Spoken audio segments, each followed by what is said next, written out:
Γεια χαρά σε όλους και καλώς ήρθατε σε άλλο ένα βίντεο του καναλιού. Σήμερα θα κάνουμε ένα γρήγορο tutorial. Έχει να κάνει με το exposure της εικόνας στο drone και με τον τρόπο που αυτό μας ειδοποιεί. Η DJI έχει βάλει ένα ωραίο συστηματάκι, το οποίο λέγεται Overexposure Warning και δημιουργεί κάτι γραμμές σαν ζέμπρα στην εικόνα για να μας δείξει που είναι overexposed, δηλαδή πιο φωτεινό από ό,τι θα έπρεπε να είναι το footage, η εικόνα μας. Όπως βλέπετε εδώ, δείχνει ότι η εικόνα αυτή τη στιγμή σχεδόν ολόκληρη είναι overexposed, δηλαδή έχουμε παραπάνω φωτεινότητα από ό,τι χρειάζεται. Είναι αυτές οι ζέμπρες εδώ πέρα που βλέπετε στην οθόνη. Μπορούμε, αν πάμε μέσα στο μενού, να πάμε στην κάμερα και συνεχεία να κατέβουμε προς τα κάτω και να πάμε εκεί πέρα που λέει Overexposure Warning. Αν το πατήσω αυτό θα φύγει και θα δείτε κατευθείαν ότι θα δούμε την εικόνα η οποία όντως είναι πιο πολύ φωτισμένη από ό,τι θα έπρεπε, και αν το πατήσουμε ξανά εμφανίζονται αυτές οι γραμμές σαν ζέμπρα που είναι.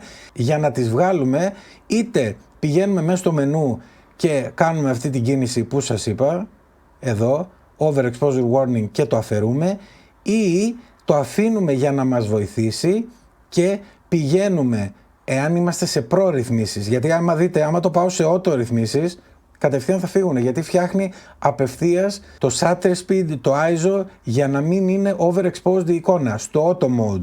Στο pro mode όμως, αν δείτε, επειδή τα έχω καρφωμένα, τις ρυθμίσεις έχω καρφωμένες στο ISO και στο shutter, επίτηδες ανεβασμένα τους απάνω, θα δείτε ότι εμφανίζονται αυτές οι γραμμές. Καταρχάς ξεκινάμε με το να κατεβάσουμε το ISO στο 100. Μόλις το έκανα αυτό το πράγμα, απευθείας όπως είδατε φύγανε.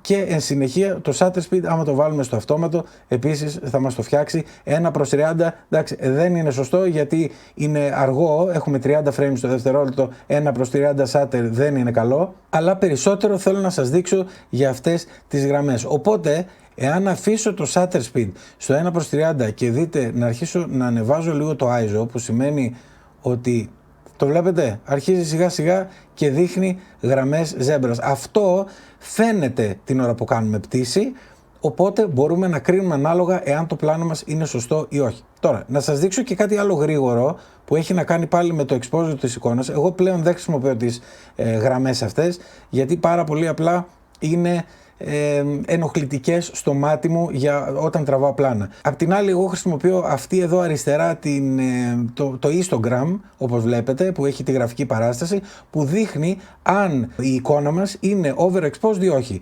Όταν βλέπετε και είναι προς το κέντρο η γραφική παράσταση, τότε η εικόνα μας είναι ok. Αν αρχίσει και είναι προς τα αριστερά ή προς τα δεξιά, τότε είναι ή λιγότερο φωτισμένη ή περισσότερο φωτισμένη. Άρα μπορούμε να κρίνουμε από αυτό. Φυσικά πάντα, εάν τα έχουμε στο auto, δεν μας ενδιαφέρει, γιατί τα κάνει όλα αυτόματα. Μιλάμε πάντα για προ-ρυθμίσεις. Και για να σας δείξω πώς ενεργοποιούμε αυτό το παραθυράκι εκεί πέρα, μπαίνουμε μέσα πάλι στο μενού, κάμερα, και πηγαίνουμε στο σημείο που λέει histogram. Εάν το πατήσω θα δείτε ότι έφυγε από εκεί δεξιά, δεν υπάρχει πλέον, να το δούμε στην οθόνη μας, αλλά αν ξαναπάω μέσα και πάω histogram, εμφάνισέ το, μου το εμφανίζει κανονικότητα πάνω στην οθόνη, για να μπορέσουμε να κάνουμε τα πλάνα μας έτσι όπως πρέπει και να μην χάσουμε κανένα πλάνο κυρίως. Γρήγορο tutorial σήμερα, αλλά νομίζω αρκετά σημαντικό, γιατί κάποιοι φίλοι, κυρίως νέοι στο χόμπι, μπορεί να μπερδευτούν, μπορεί να πατήσουν κάτι κατά λάθος και να τους εμφανιστούν αυτές οι ζέμπρες και να αγχωθούν, κάτι έπαθα κτλ. Δεν είναι κάτι, είναι αυτές οι ρυθμίσεις όπως τις δείξαμε στο βίντεο. Σας ευχαριστώ πολύ που ήσασταν για άλλο ένα βίντεο κοντά στο κανάλι. Like, subscribe, τα σχόλια σας από κάτω και τα λέμε στο επόμενο. Γεια χαρά!